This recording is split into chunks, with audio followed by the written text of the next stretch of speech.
DF অনলাইনের পক্ষ থেকে মাধ্যমিক পরীক্ষার্থীদের জন্য যে অনলাইন অ্যাসিস্ট্যান্সের উদ্যোগ নেওয়া হয়েছিল তার দ্বিতীয় পর্বে সবাইকে স্বাগত জানাই। আজকে আমাদের আলোচ্য বিষয় সিম্পল ইন্টারেস্ট অর্থাৎ সরল সুদ, চ্যাপ্টার 2। আমরা জানি যে সরল সুদের ক্ষেত্রে একটাই সূত্র হয়, যদি আমাদের আসল বা মূলধন, আসল অথবা মূলধন সমান পি টাকা বলা থাকে, বার্ষিক সুদের হার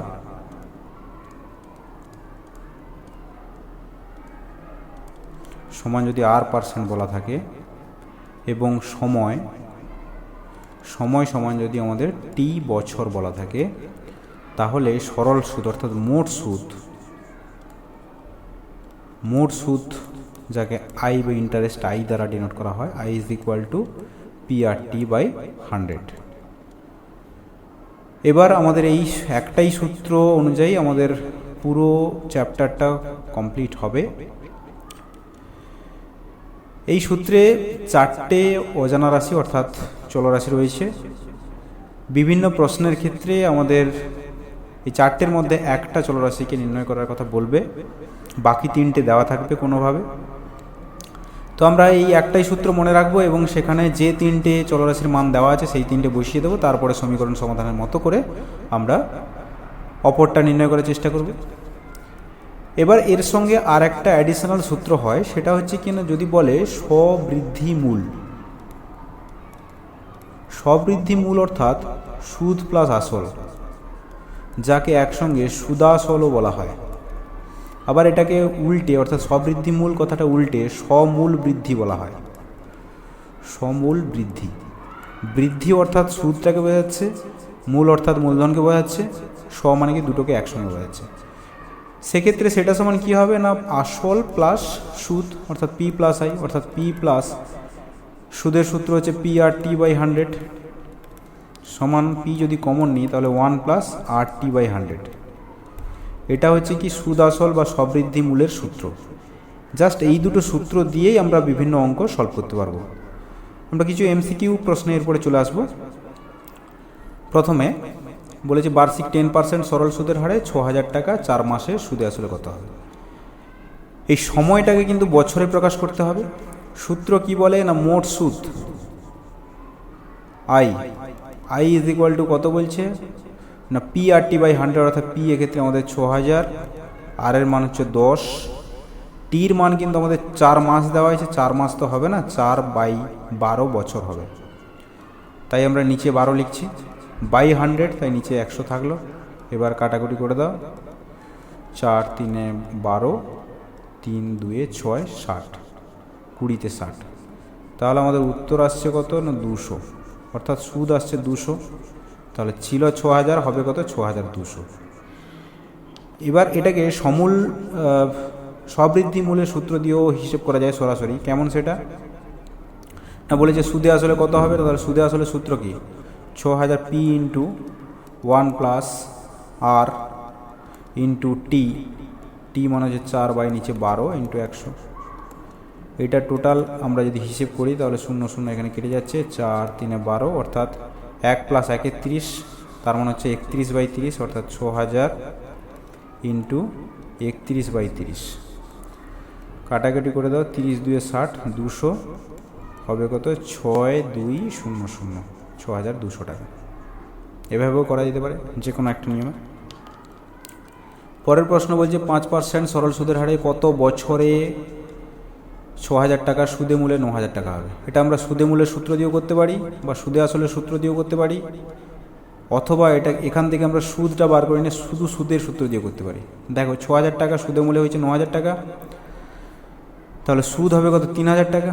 মোট সুদ 3000 টাকা সমান হচ্ছে PRT, P হচ্ছে আমাদের 6000, আর এর মান হচ্ছে 5, টির মান হচ্ছে আমাদের দেওয়া নেই, ধরে নিলাম, বাই 100।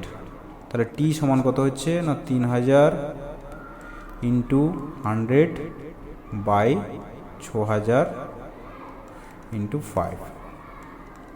কাটাকাটি করে দাও, 1 থেকে 2 কেটে গেল, 5 20, 2 10, উত্তর হবে 10 বছর।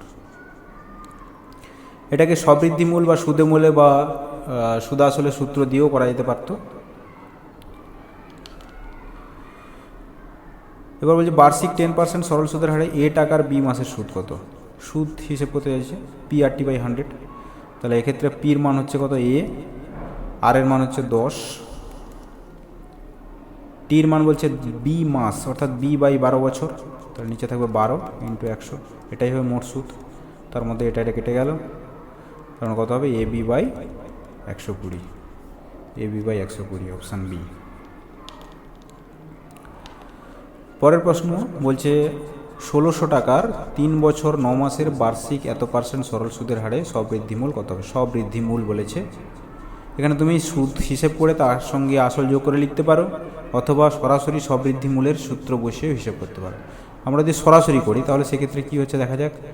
1600 P × 1 + আর এর মান হচ্ছে 2/1/2। 2/1/2 মানে হচ্ছে কত? 5/2। আর টির মান হচ্ছে 3 বছর 9 মাস, অর্থাৎ 3/9/12 বছর। কাটাকাটি করে দাও 3 দিয়ে, 3/4, 4×3 12, 12×3 15/4। 8টি সমান তাহলে কত হবে না? 5, নিচে 2, 15, 4। 8/100 থাকে। এবার এখানে হিসেব করতে পারো যে কাটাকাটি হচ্ছে, 5 দিয়ে কেটে দাও, 20×5, আবার 5 দিয়ে কেটে দাও, 3, 5×4 20, 4×4 16, 16 দিয়ে 32। আমরা উপরে পাচ্ছি 3, নিচে পাচ্ছি 32। তাহলে সমান হচ্ছে কত? 1600। 32 + 3 মানে হচ্ছে 35/32। কাটাকাটি করো, 16 দিয়ে কাটবে, অ্যাকচুয়ালি এটা 32 5-এ 160 হয়, তাহলে 50। উত্তর হচ্ছে কত না? একটা শূন্য বসে গেল, 5×5 = 25, 5, 2 থাকছে, 5×3 15 দিয়ে 17, 1750। পরের প্রশ্ন, X% বার্ষিক সরল সুদের হারে কোনো মূলধন X বছরের সুদ X টাকা হলে মূলধনের পরিমাণ কত? মূলধনের পরিমাণ আমরা P ধরে নেব। সুদ বলেছে X টাকা, তাহলে X = মূলধন হচ্ছে P, সুদের হার বলছে X%, সময় বলছে X বছর বাই 100। একটা করে X বোথ সাইডে ক্যান্সেল করে দাও, তার মানে পাচ্ছ PX/100 = 1, বা পির মান আমাদের নির্ণয় করতে হবে, কত হবে? 100/X। R% সরল সুদের হারে কোনো মূলধন X বছরের মোট সুদ বলেছে এই টাকা হলে মূলধনের পরিমাণ কত? এক্ষেত্রে মূলধন P/X কোনো কিছু ধরা যাবে না, তার বদলে অন্য কিছু, আমরা মনে করো Q ধরলাম। এবার বলছে R% সরল সুদের হারে X বছরের সুদ, তাহলে QR, টির মান এখানে X/100, এটাই হচ্ছে সুদ, সমান কত না? PXR/25 আমাদের প্রশ্নে বলা আছে। এটা হচ্ছে আমরা নির্ণয় করেছি, আসল কিউ ধরেছি, সুদের হার R%, সময় X বছর, তাই PRT/100 সূত্রে, সেটা সমান প্রশ্নে বলা আছে PRX/25। এখান থেকে আমাদের এই কিউর মানটা বার করতে হবে। কিউ সমান তাহলে কত হবে? PXR/25 ইন্টু, এটা উল্টে গুণ হয়ে যাবে 100/R × X। RX কেটে গেল, 25, 4, 100, সমান হচ্ছে 4P। অ্যান্সার হবে 4P, অ্যান্সার ডি। বার্ষিক 6% সরল সুদের হারে 2000 টাকার 18 মাসের সুদ কত হবে সেটা হিসেব করতে হবে। 18 মাসকে আগে 18/12 লিখতে হবে, দিয়ে হিসেব করতে হবে। 6% সরল সুদের হারে কিছু টাকার 5 মাসের সুদ বলছে এত টাকা হলে আসলে পরিমাণ কত? সেই একই রকম, আমরা আসল ধরে নেব P, তাহলে P × R হচ্ছে 6, ইন্টু সময় হচ্ছে কত? 5/12 × 100, এটা সমান প্রশ্নে বলা আছে X/10 টাকা। এখান থেকে পির মান হিসেব করবে, P সমান কত হবে না? X/10 × 12 × 100 বাই নিচে হচ্ছে 6 × 5।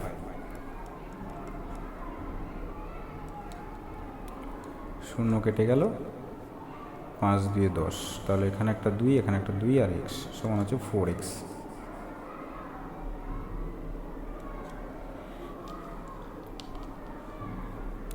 পরে বলছে R/4% সরল সুদের হারে 2P টাকা T বছরের সুদ I টাকা হলে R% সরল সুদের হারে P টাকা T/2 বছরের সুদ কত হবে?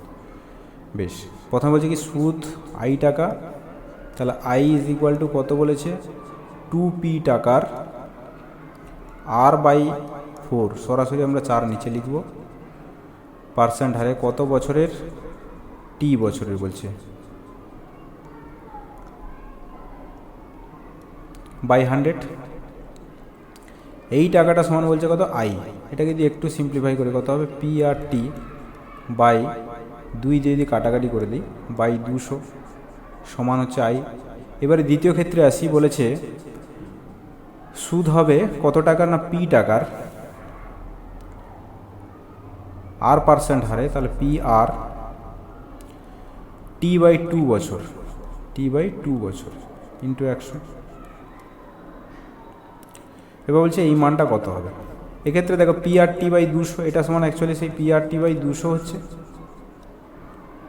পি আর টি/200 মানে কত আই, আমাদের প্রশ্নে দেওয়া আছে সুদ আই আগেরটার ক্ষেত্রে, সেই জন্য আগেরটার ক্ষেত্রে দেখেছি পি আর টি/200 সমান আই, এবং পরের ক্ষেত্রেও আমরা হিসেব করে দেখলাম তার সুদের পরিমাণ হবে কত না পি আর টি/200, অর্থাৎ সেটাকেও আমরা আই বলতে পারি, তাই অ্যান্সার হবে বি। এবার বলছে 4% সুদের হারে এক্স বছরের সবৃদ্ধিমূল ওয়াই টাকা হলে আসল কত। আসল সেই আগের মতো পি ধরে নাও, তাহলে পি ইন্টু 1 + সবৃদ্ধিমূল্যে সরাসরি আমরা সূত্র লিখছি 1 + আর টি, আর হচ্ছে 4, টি হচ্ছে এক্স বাই 100 সমান আমাদের বলা আছে কত ওয়াই টাকা, বা এখান থেকে আমরা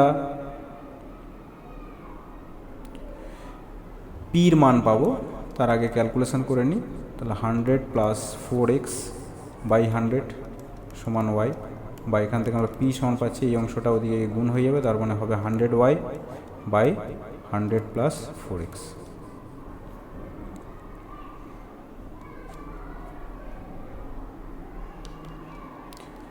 ষোলো পূর্ণ 2-3 বছরে কোনো আসল সুদে আসলে 3 গুণ হয়েছে, তাহলে বলছে সুদের বার্ষিক হার কত হবে। সুদে আসলে 3 গুণ হয়েছে, তার মানে আসল যদি পি ছিল, সুদে আসলে হয়েছে 3p। এবার আমরা সুদে আসলে যে সূত্র জানি সেই সূত্র ব্যবহার করে অঙ্ক করতে পারি, অথবা এখান থেকে সুদ ক্যালকুলেশন করে, তাহলে সুদ হবে কত 2p। এবার এই 2p-কে বেশ করে আমরা সুদের সূত্র দিয়ে অঙ্ক করতে পারি, আবার এই 3p যেটা হচ্ছে সুদ আসল বা সবৃদ্ধিমূল, সেটা দিয়ে আমরা সবৃদ্ধিমূলের সূত্র বসিয়ে অঙ্ক করতে পারি। তো আমরা সবৃদ্ধিমূলের সূত্র বসিয়ে অঙ্ক করার চেষ্টা করি, দেখা যাক। তাহলে পি ইন্টু 1 + RT/100 বলেছে, তাহলে আর টির মান বলছে 16 পূর্ণ 2-3, তার মানে 16 × 3 = 48 দিয়ে 50/3, তাহলে 50/3 ইন্টু 100। এই টাকাটা বলেছে কি না, এটা হচ্ছে সবৃদ্ধিমূল, এটা বলেছে কি আসলে 3, অর্থাৎ ইজিক্যাল টু 3p, বা আমরা বোথ সাইডে পি ক্যান্সেল করে দাও, আর এদিকে তোমার 50 আর এটা কেটে যাবে, তাহলে r/6 + 1 = 3, বা এক্ষেত্রে পাচ্ছি r/6 = 2, বা r পাচ্ছি 12, অতএব উত্তর হবে কত 12%। এরপরে 9,999 টাকা 10 বছরের সুদের মূল্যে আসলের দ্বিগুণ হয়, তাহলে বার্ষিক সুদের হার কত। এখানে যে টাকার ভ্যালুটা দিয়েছে এটা কিন্তু একটু ওই কোশ্চেনটাকে কমপ্লিকেটেড করার জন্যই দিয়েছে, টাকা এখানে যাই থাকুক না কেন উত্তর একই হবে। কারণ কি বলেছে দেখো, যে সুদে মূলে আসলের দ্বিগুণ হবে, সেই আগের মতোই সুদে মূলে হবে 2p, যেখানে আসল হচ্ছে p। 2p = কী হবে না আসল ইন্টু, অর্থাৎ p ইন্টু 1 + RT/100।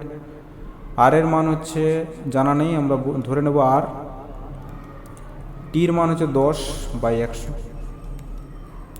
বোথ সাইডে p ক্যান্সেল করে দাও, তার মানে পাচ্ছ r/10, কারণ এখানে 10 আর 100 কাটাকাটি হয়ে গেছে, r/10 + 1 = 2, বা আমরা এখান থেকে পাচ্ছি r/10 = 2 - 1 = 1, বা আর এর মান পাচ্ছি কত 10।